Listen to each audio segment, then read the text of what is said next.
Thank you all very much for coming. We have an hour to solve the world's problems, and we'll do our best. We have an all-star panel for that. Let me introduce them now. On my right, we have His Excellency President Paul Kagame of Rwanda. To his right, we have Jane Harman, a longtime member of Congress and international affairs expert who is now the CEO of the Wilson Center in Washington. To my left, we have Lord Mandelson, a longtime British Labour politician, a senior Labour politician, and later the European Trade Commissioner. And on your far right, Michael Pillsbury, a longtime China hand who is at the Hudson Institute, advises President Trump, and also author of what I'm told is the top-selling book about China, 100-Year Marathon, unfortunately displacing one of my own from years ago. I'm sorry. Apology accepted.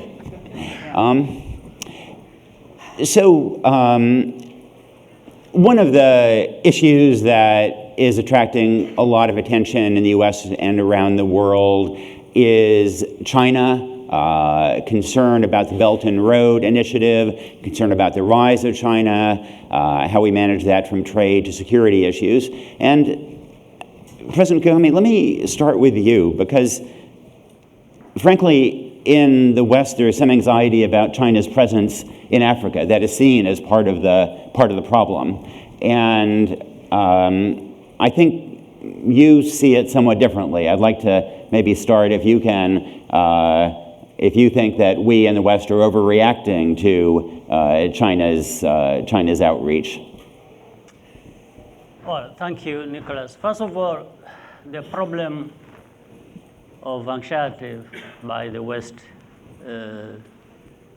relating to China or China's involvement in Africa has more to do with the West than with Africa.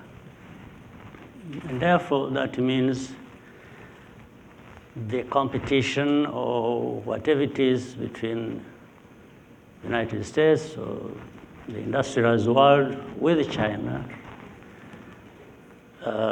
finds Africa caught in between, meaning China and the West. But Africa has its own needs and its own interests as well, whether we want to see it that way or not. Now, the concerns I have had speak to, let's say, debt trap, which countries talk about, that Africa will find itself because of the debt, the huge debt that Africa is taking from China. That might have its own merits and needs to be looked at. But I would rather think the concern should come from, first and foremost, Africa, not from outside of Africa. Because, and the questions will be also raised. Why is Africa taking on this huge debt? So there are a number of things that have to be answered. It's important that Africa, if it is taking debt from anywhere, it is debt that is going to be invested in productive assets that will enable Africa to repay the debt in the first place. If it's not that, then Africa should not be taking debt from anywhere, whether China or anywhere else. And of course, Africa has not had debt just from China. It has had it from the traditional donors. Even though in the recent past there was debt forgiveness. But that debt forgiveness was there because there was debt. Now, if you look at across Africa and then say, okay, Africa has had huge debt, either from the traditional donors or from China, but the question is always going to be, what has Africa been doing with this debt? And that can only be answered by Africa. otherwise, the question of saying, no, we are worried, Africa will be trapped in debt with China, and so on and so forth. It sounds like concern for Africa by the outsiders than Africa being concerned for its own well-being. So which has in itself is a problem. But, Mr. President, isn't it fair for the West to express concern when it sees Chinese networks, for example, using bribery to build large infrastructure projects, as we've seen in a number of places, to build what seems to be a naval base in Djibouti, causing concern? And there's a sense that those countries are riding the back of the tiger, and to use a Chinese expression, may end up inside. Well, the assumption here is that corruption is confined to China and Africa. That the West, does not get involved in corruption, which is not true. There are many examples, especially if you go to West Africa. We have many examples of other parts. But I'm not saying that, and nobody should give excuse for corruption or for things like that. I think corruption should be fought wherever it comes from. It's a bad thing. In fact, that's what we have been trying to do in our own country, and I know in some other African countries. So again, it goes back to the same point. If one was to tell Africans not to take debt from China, fine. That may be a good point. Provide the alternative. Because my assumption is debt should not be taken for the sake of it, for the sake of debt. It must be debt to enable Africa to invest in those areas that are important to Africa. Now, if it is not the case, then debt should not come from anywhere. But if it shouldn't come from China, it should come from somewhere else. Is the West willing to provide the kinds of capital that Africa requires for its development? If this was the case, then I'm sure I agree with the people. In actual fact, my thinking is that Africa, my own country, really look to the West as partners of choice or investors of choice in Africa. But it's more complicated than that. I wish the West was actually doing the investments that are required in Africa the way they should be.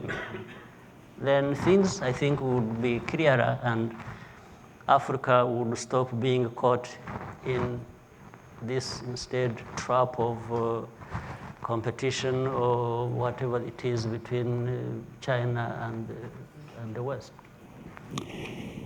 Michael Pillsbury, you've taken a tough perspective on China for a long time, and it's one that has broadly gained ground. And I'm among those who over time has become more suspicious of Chinese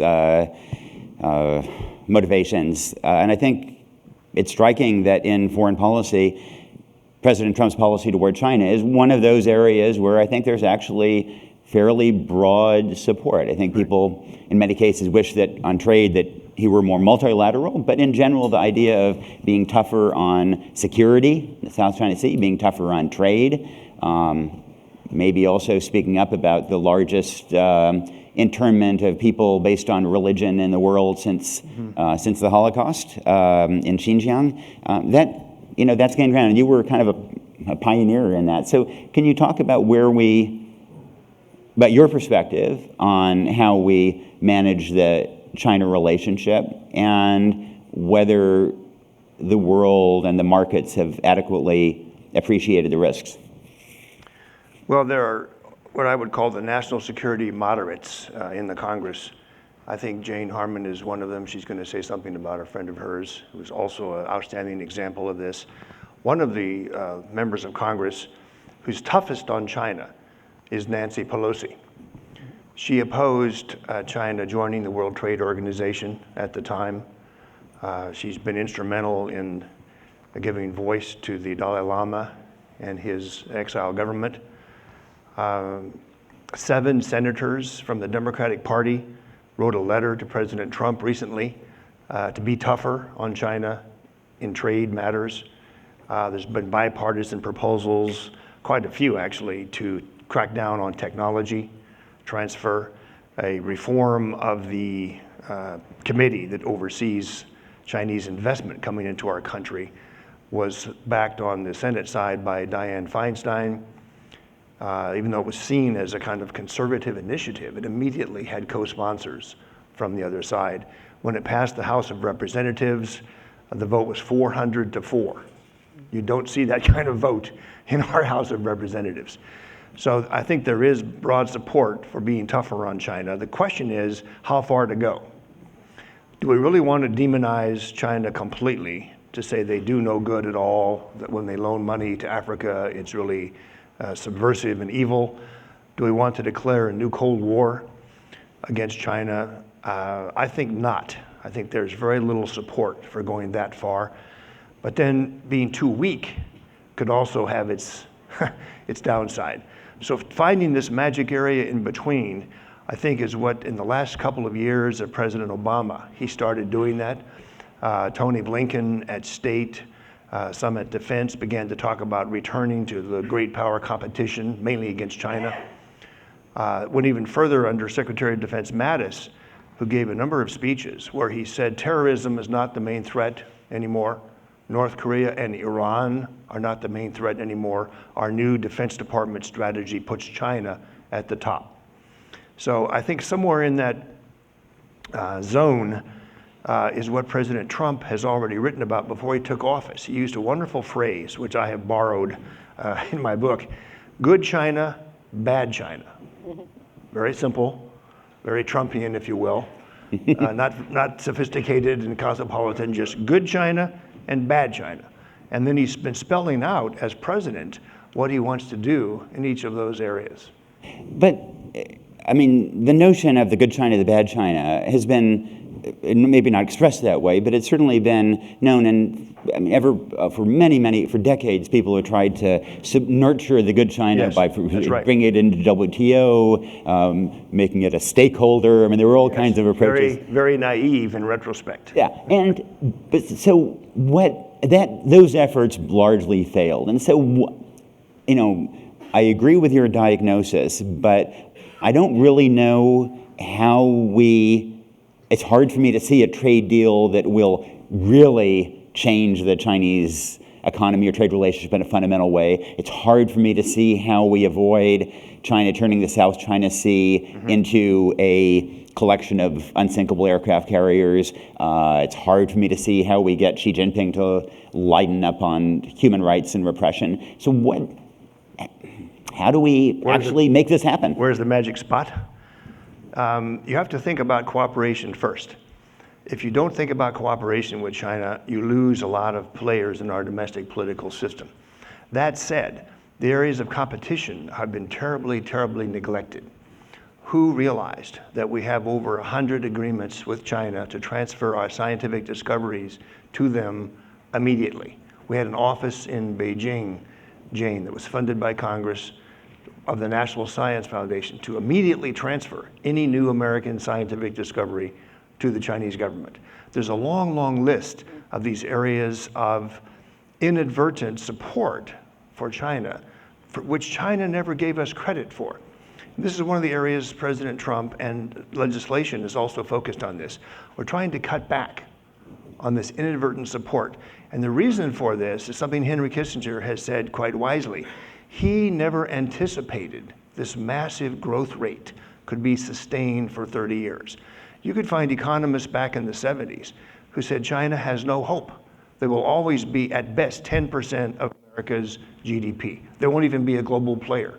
All those people were wrong, but we don't have a kind of war crimes trial where we put economists in jail for bad forecasts. Otherwise, I think a lot of them would still be there. Very tempting, very tempting. So getting China wrong before was explicable because who knew Mao's wife, the so-called Gang of Four, which you've written about, who knew their economic policy to keep China pure, to still forbid all foreign investment, to not let any foreign companies come in.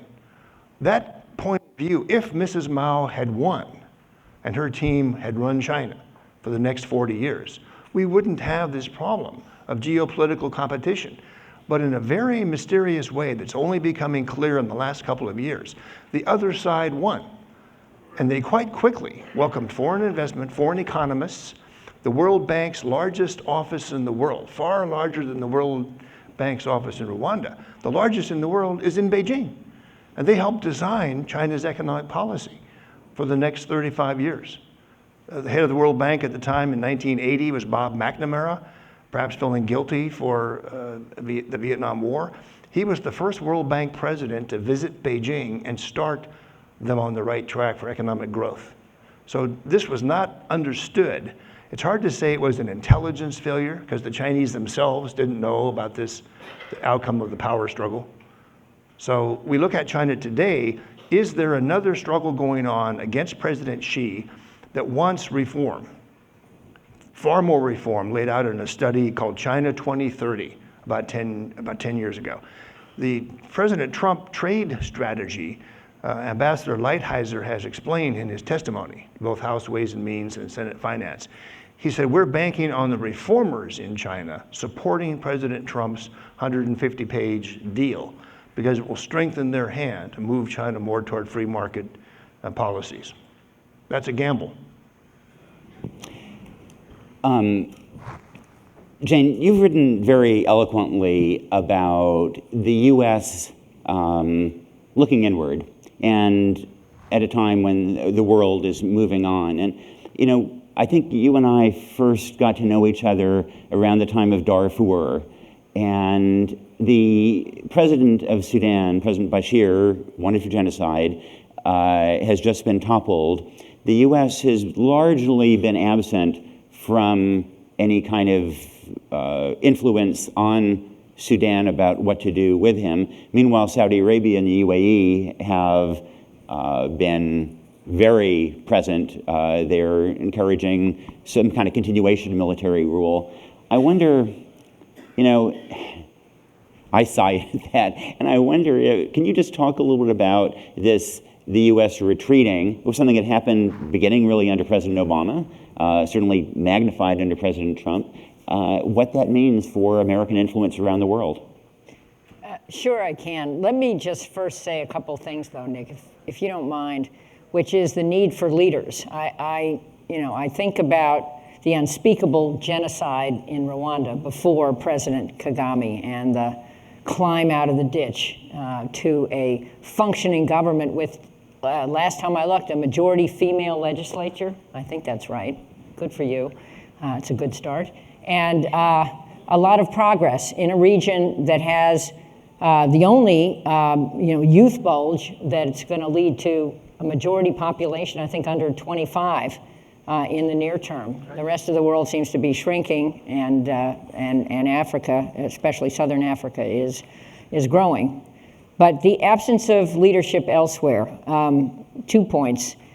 Nick's newspaper, which is not failing, I thought I'd point that out, at least I read it and buy the print edition, I hope you do, has a lead editorial today about a guy named Dick Lugar, who was, I'd say, the last bipartisan foreign policy leader, maybe John McCain you could put in that group, but in the Congress, who lost re-election a couple terms ago because he was too moderate, and he was defeated from the right, and then that person lost his election to a Democrat. But that's not my point. My point is about Lugar and the leadership he offered. And today, you can hear it in my voice, we lost a former member of Congress and my good friend, Ellen Tauscher from Northern California, who was elected 2 terms after me and who was called, we always used to laugh, the Jane Harmon of the North.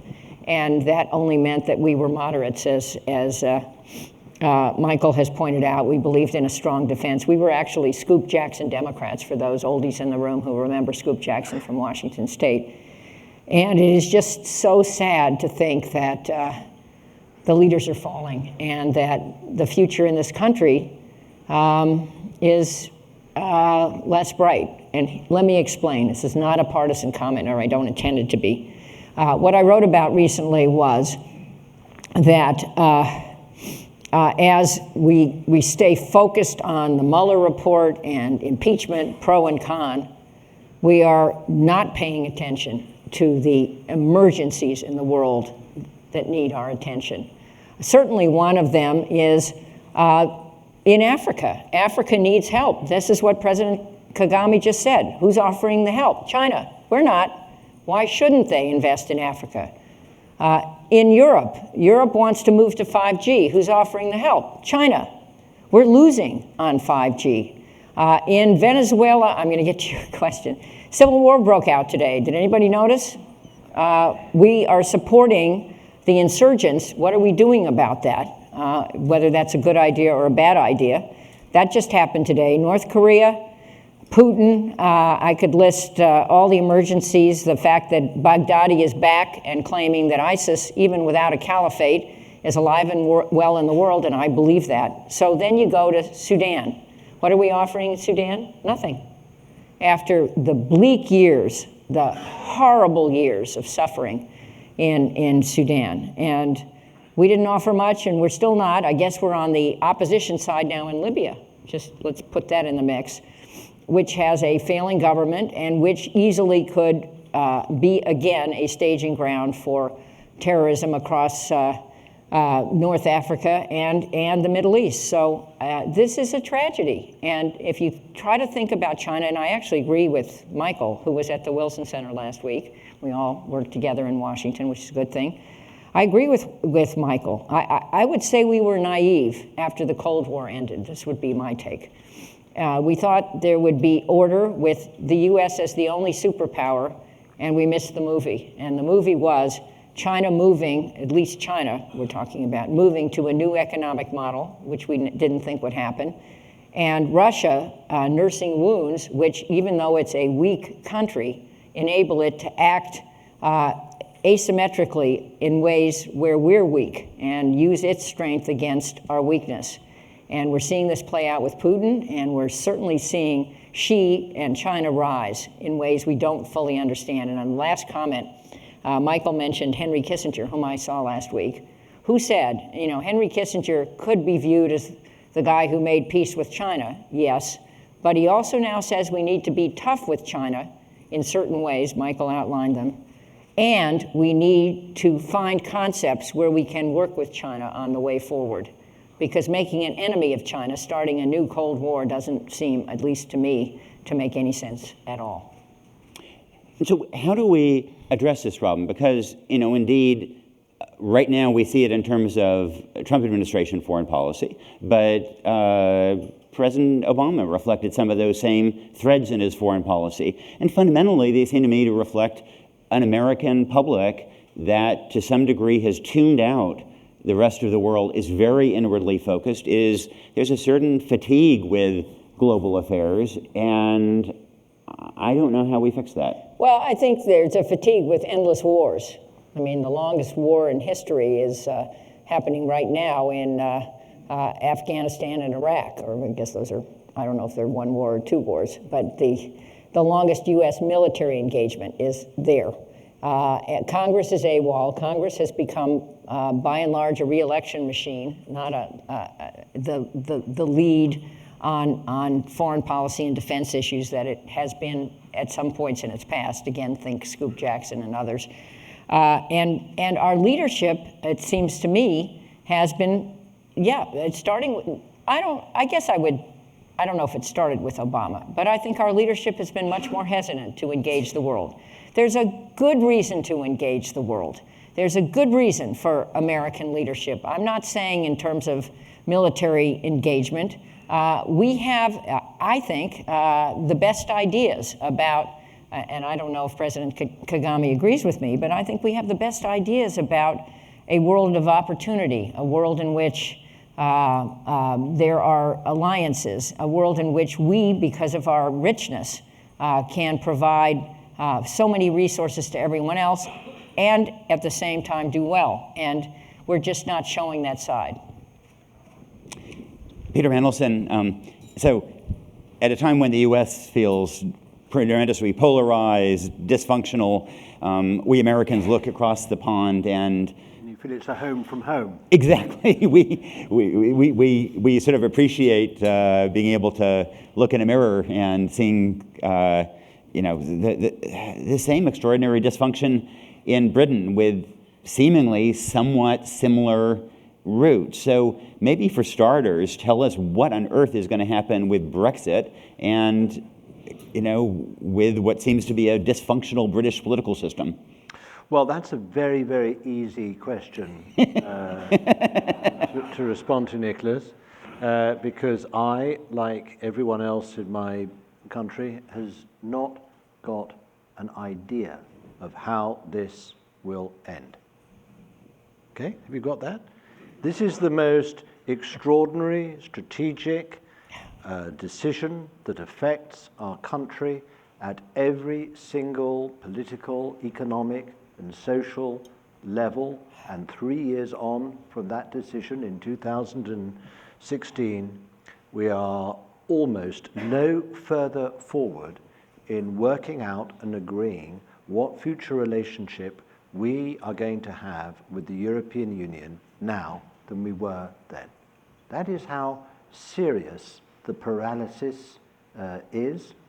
And it's a paralysis which comes from the pretense that something which is in effect a religion felt by a minority in Britain, it's a sort of pathological, nationalist, anti-European, sovereigntist, take back control religion that pretends that that is actually a policy.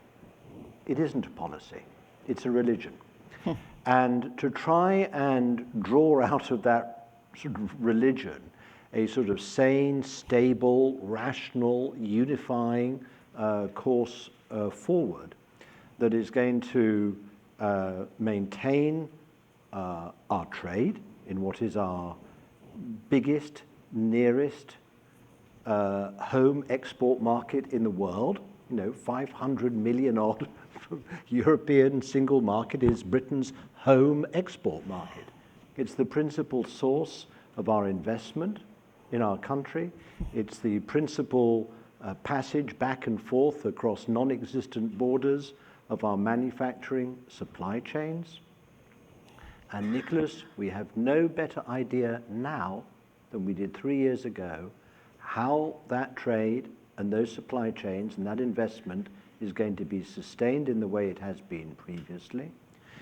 We know that leaving the European Union will eliminate our influence in Europe and therefore, as everyone accepts, reduce our influence in the rest of the world, but also our security is also at stake.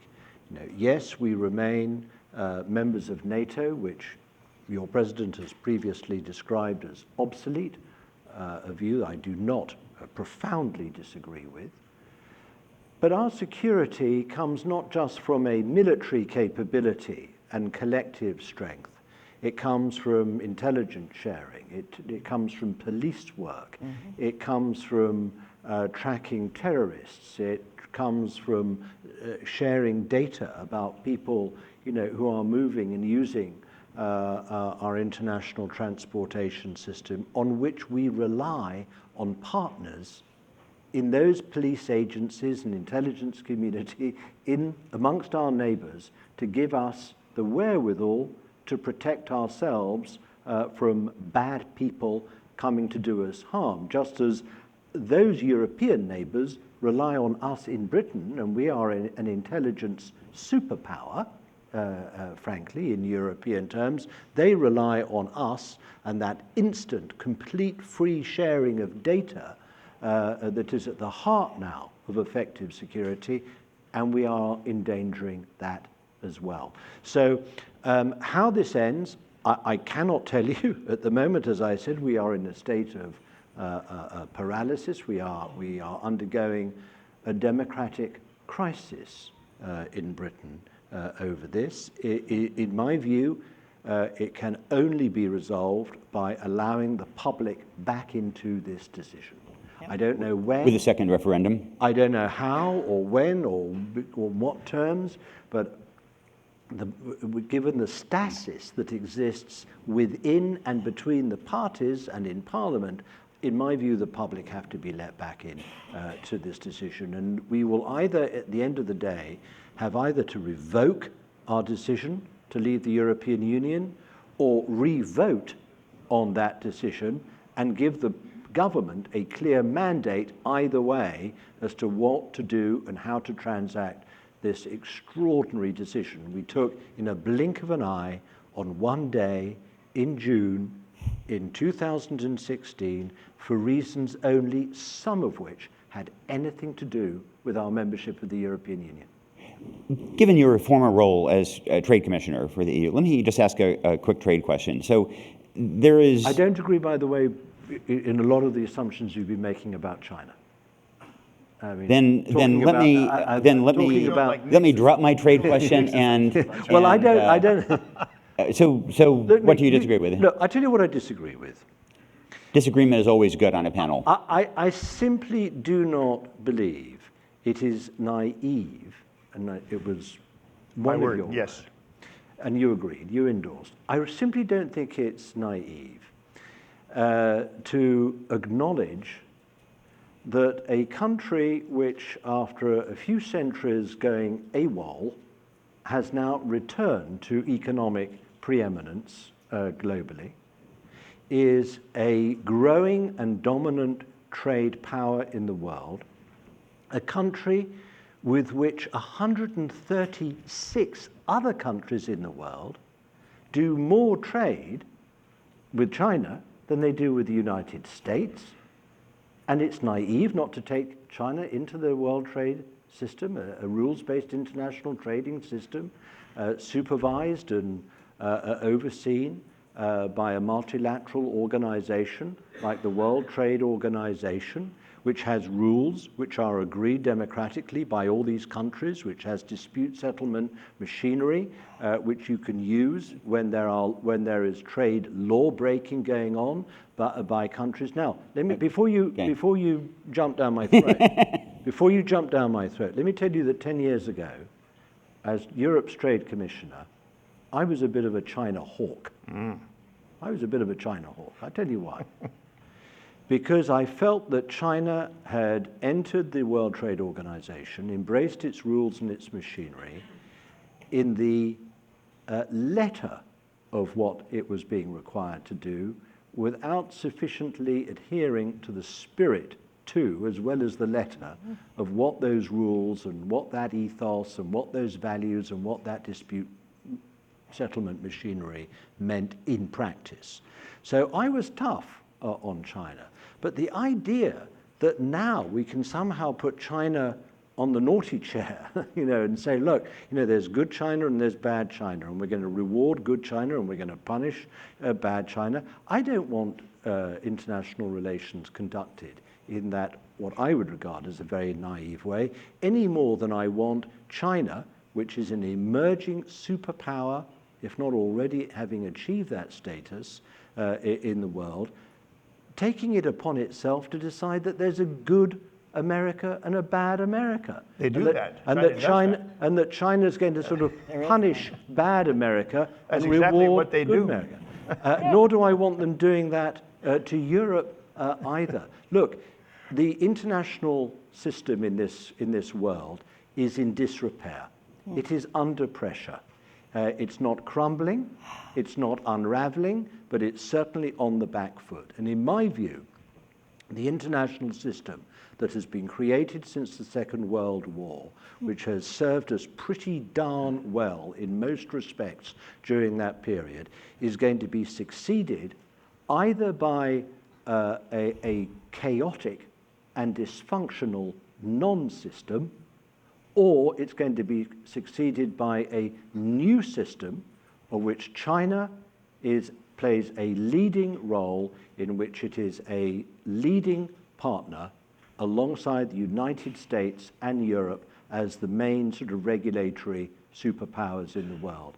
That is the sort of international system. Inevitably, we are going to have to seek to recreate, to succeed the system that is under such pressure now. And in my view, that's where we should be putting our attention and energy rather than trying to demonize China. Whether or not there's a good China and a bad China, there are good panels and bad panels, and to avoid being a bad panel, we've got to move on and cover some more territory. But I appreciate the disagreement, and I welcome more. President Kagame, this is the 25th anniversary of the genocide in your country, as Jane mentioned earlier, and the developing world, including Africa, has made tremendous progress overall. And every day, another 300,000 people get electricity for the first time. About as many get access to clean water for the first time. To visit Rwanda now, it's remarkable how modern it's. You have drones delivering blood, this kind of thing. But the place where global development has fallen apart is in fragile and conflict-ridden states. And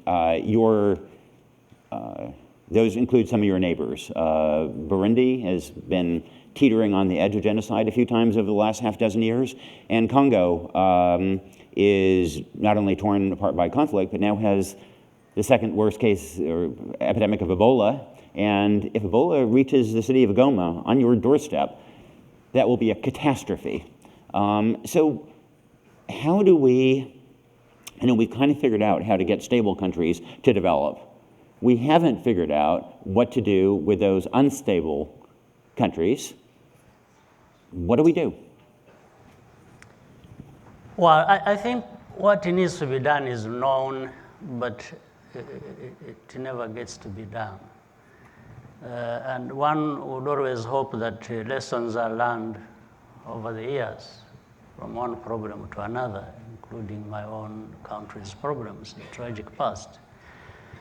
But every other day you see same things happening. I mean, let me quickly take an example of Libya, which was mentioned.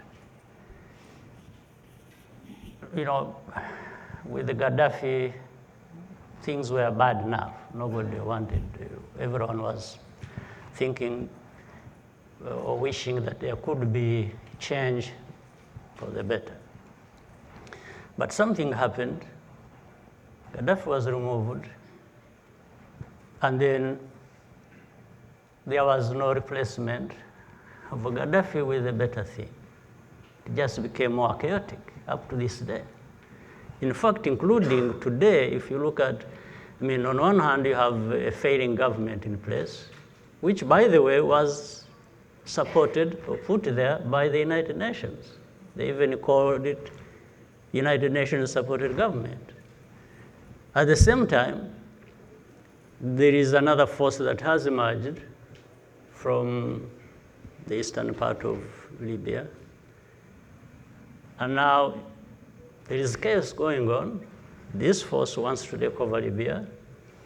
And all of a sudden, the government that was in place, supported by the UN,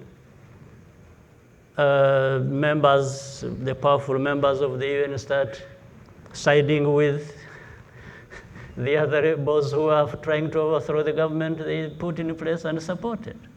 So it's confusing, absolutely confusing. Haftar, who is fighting in Libya, is supported by some powers in the West, or they want him to take over, but at the same time, the same powers subscribed to supporting this government that is in place, that is going to be overthrown. It's absolute confusion. You can't know what to expect. So what lessons are there? If you use the case of Libya alone. Now, have lessons been learned? No. Now, in the case of the heart of Africa, if you look at Congo has had a history of problems for decades, including the recent times, political problems. Now, of course, what you said, Ebola steps in. And on both sides, be it the political problems that have been there, or now the health threat, which becomes a huge threat to not only Congo, but the whole region. There is this absence of international system playing their part in trying to make things hold in the DRC, in the Congo, or in the region. So we're trying to have to do with what we can. In fact, what you mentioned, we are already seeing a situation where Ebola is indeed increasingly coming to Goma, and therefore next door to Rwanda, and we have to prepare ourselves. But fortunately, over time, much as we sometimes have benefited from the support of the international system, the donors and others who have invested with us and helped put in place some of these things. But at the same time, we have also been relying on making sure that we build systems in our own country to actually, a level of resilience that when things don't go well with the outside being supportive, at least we have a chance of fighting it out ourselves and dealing with it. So we are already preparing whatever we have in the health systems, which we have built over the years with the support of the international community, to make sure that we can withstand this onslaught of the tragic situation that may be created by Ebola. So it's so many things. You find there is a lot of chaos going on, and we are having to go through a process of sorting out what we can do for ourselves, what we can do with others, and but the central line here to be emphasized is cooperation. It can't be overstated. I think there is a need to work together rather than work against each other, as we have seen across the world. Jane, speaking of Libya, it seems the president is on one side of the Libya civil war and the State Department on the other. And that may be because Saudi Arabia is on General Haftar's side. That, in turn, brings me to Saudi Arabia and Iran and the world's worst humanitarian crisis in the world today, which is Yemen. I wonder whether, we have been, our fingerprints are on the starvation in Yemen because of our alliance with Saudi Arabia. I wonder if you think we need to re-examine that relationship. I wonder if you're also concerned about the risk of conflict with Iran in the Gulf. Yes, and yes.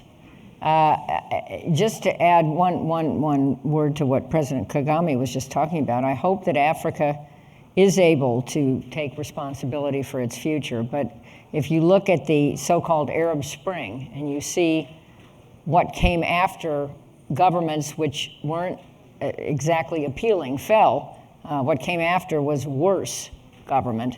To the extent there is government, it's pretty discouraging. But on this point, I totally agree. Congress did something, maybe you all missed it, but it actually voted on a majority basis and sent a amendment, or I guess it was a law related to the War Powers Act, to the White House a couple weeks ago, which would have prevented the U.S. from providing additional military assistance to Yemen in the war on Yemen. We don't have ground troops, but we do provide intelligence assistance, aerial refueling, and things of that nature, and we still do. At any rate, the bill passed both chambers of Congress and was sent to the president, and he vetoed it, and there was not a veto-proof majority in either house, so it didn't happen. But I totally agree with you, Nick, that intervention on behalf of the Saudis in what is both a civil war and a proxy war in Yemen is colossally dangerous and inconsistent with the values we hold. I mean, we have helped to create a gigantic humanitarian crisis. It's not that Yemen didn't have problems before. I mean, it had problems with a drought. It didn't have strong government. There was a nascent civil war, but it wasn't a dysfunctional country. I went there about, I don't know when, 15 years ago maybe, and met with 4 reasonably organized political parties. You know, there was the functioning of a sort of let's not call it a democracy, but some form of political capacity there. And now there is nothing, and there's a gigantic cholera epidemic and so forth. So where are we going with this relationship with Saudi Arabia? Mr. Khashoggi was invited to be a scholar at the Wilson Center, and we expected that he would come in the near term. He has a lot of friends there. I didn't know him personally. It's devastating to think how he was murdered, and to think that there still is not responsibility taken at the senior levels of the Saudi government. I think that our close alliance there is problematic. I don't mean that we should have no relationship with Saudi Arabia. We should. But our close alliance there and our taking their side on Yemen is wrong. As for Iran, you asked, is there going to be a war with Iran? Well, I was, and maybe many of you disagree, but I was a proponent of the nuclear deal that we struck with the other powers in Europe and Russia and China. I was a proponent because at least it was containing the worst aspect of the Iranian government. We were hopeful that that would generate better relations all around, but that wasn't the deal we struck. It was a transactional deal, not a transformational deal. And to demonize Iran now and to take the guardrails off of what was a functioning agreement, I think is hugely dangerous. Are we going to war with Iran? I don't think so. But there's the danger, to me, of unintended war all over the world now. To remind, Woodrow Wilson was president 100 years ago when it's been 100 years, but 101 years, ended probably the most,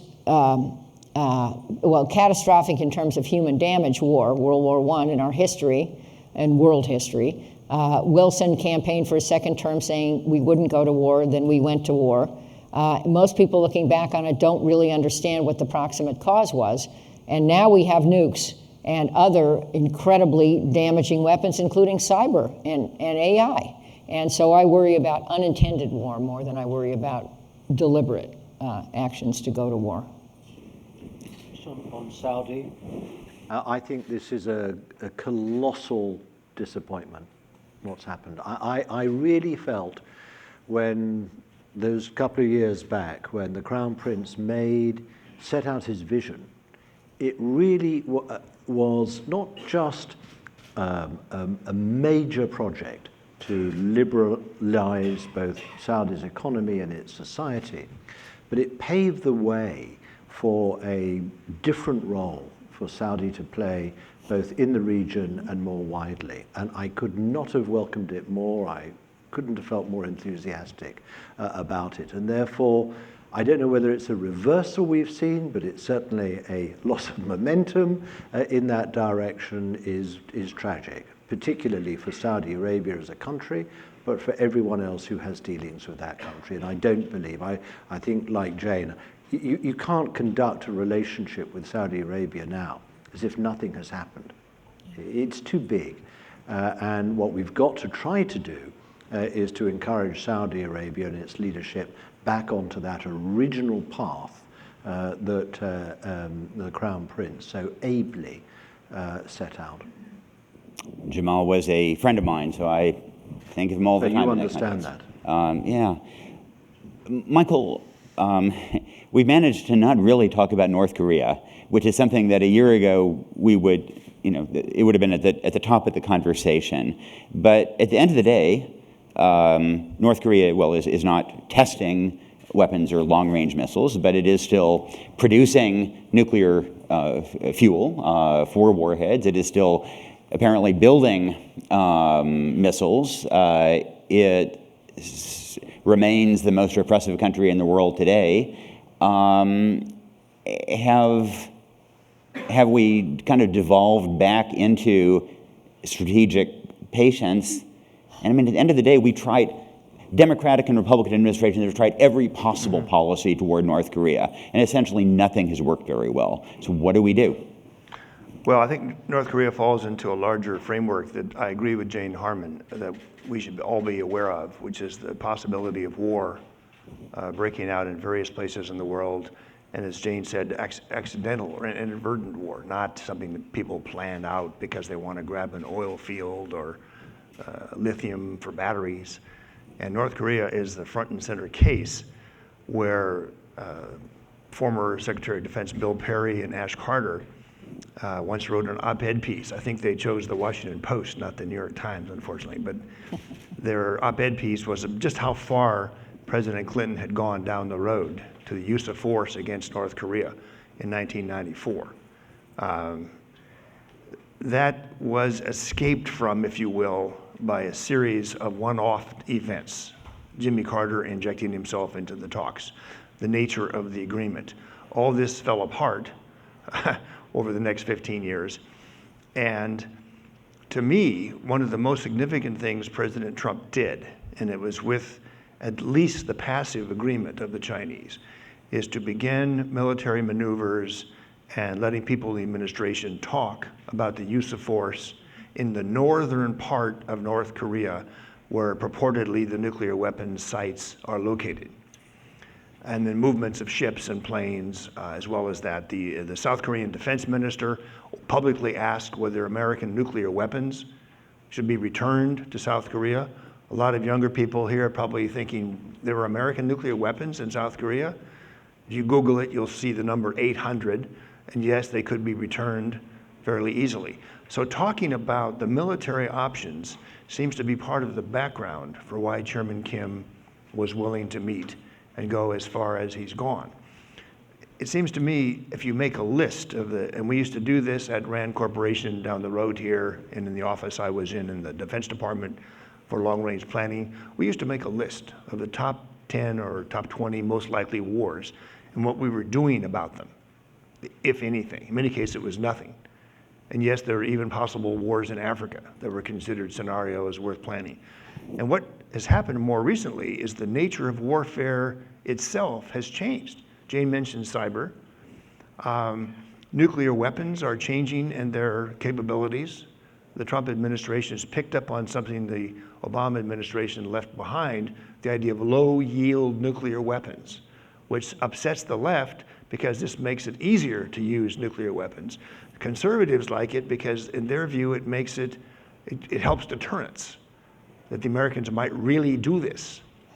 So we have two huge cross currents on our topic of measuring the winds of change.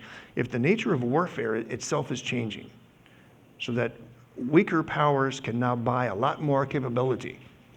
The Iranians have bought a lot of things that makes them a really militarily powerful force. They were not 20 years ago. But on the other hand, the Chinese-American cooperation has gone up. China has helped enormously with North Korea. Maybe not enough, but President Trump has revealed that he's called President Xi more than 30 times. These calls are often an hour long. He's met with him at great length. So we have an example here of what I try to describe in 100-Year Marathon, that back in the 80s, CIA and the Chinese intelligence service were in a multi-billion-dollar program to drive the Soviets out of Afghanistan. That those involved know it succeeded. We were involved in a lesser-known program, I got permission to reveal, to drive the Vietnamese army out of Cambodia. That was a deft reference to your book. These are, I have more references to my book to come. These are positive examples of what sometimes people call G2. No G8, no G20, G2. The two greatest economies in the world have worked together in the past, so now they focus on something like poaching in Africa. This has been a topic of discussion for several years, Rwanda in particular. Drones, funds, a tougher approach in China to not buying ivory.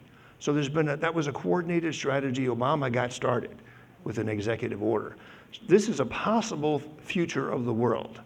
I don't want to be naive again, that's our loaded word for maybe for this panel. But Chinese-American cooperation under the UN Security Council, this was supposed to be the dream of 1944, 1945. Preventing wars through the Security Council, earmarking forces to go stop aggression. Well, I don't want to forget that dream, and my first job actually was in the United Nations Secretariat. This causes problems with America's hawks when they hear that I used to work in the UN Secretariat. But that was the original plan that His Lordship mentioned, alluded to. That's what the Chinese, to some degree, the good China signs up for that, preventing wars around the world with the Americans' help. We're just about out of time, but I'd like to invite each of the panelists to just very quickly name an issue or a problem that we are not adequately focused on, that is a risk that the markets and pundits have not focused enough on, have not appreciated, or conversely, perhaps one it's one that we are too worried about that is actually very unlikely, but something that kind of the consensus gets wrong. Jane, can I start with you? Well, I mentioned the thing that concerns me most, which is the danger of unintended consequences. And I think as, again, we focus inward on impeachment, Mueller, the 2020 election, the rest of the world is going on without us with the most lethal weapons and a lot of irresponsibility. And we had guardrails in US policy. We had a framework much more robust than we do now. And I'm not blaming all this on the Trump administration. So I worry about that. Thank you. President Kagame, what is something that the world gets wrong, that the consensus gets wrong? I say generally, I have a feeling Africa needs to get its act together and be a place that can raise its interests higher than where it is, its stakes, and do as much as possible to be one of the players on the global scene instead of always being caught up in the power games that we see across the world. And this is possible if Africa comes together and reasserts itself and stops being that place where people are told every day what to do, what not to do. And I think this is the main thing. And therefore become partners and get into cooperation with other countries or continents in the world. That's something that I think is very important. Thank you. I would name the risk of naval conflict in the Gulf, or perhaps the way climate change will create risks of conflict in both the Arctic and Antarctic regions. Lord Mandelson. Population. How a combination of swelling, burgeoning populations in emerging continents and countries and economies in the world, a quest for economic opportunity amongst those people, the very, very damaging impact of climate change is going to spark massive movements of people. I already see in Europe how this is sparking a rebellion, a backlash, which we call identity politics. We have got to find a way, in cooperation with those countries, we in the West have got to find a way of managing population movement, which will require more than a tweak of the policy dial. Michael Pillsbury, you have the last word. I think economic security and national security have been treated separately by our government, by most governments. Some presidents, like Paul Kagame, have unified them, but that's leading toward the erosion, even the breakdown of what used to be called world order. So it's supposed to be a system of world order all the way back to 1815, the great powers meeting, deciding things, avoiding a major war. As that's eroded, it looks like economic security and national security are pretty much the same thing and ought to be treated the same way by the governments of the world. Well, that is the state of the world. We haven't entirely resolved all the world's problems, but we did our best. Please join me in thanking our panel today. I'm sorry for calling you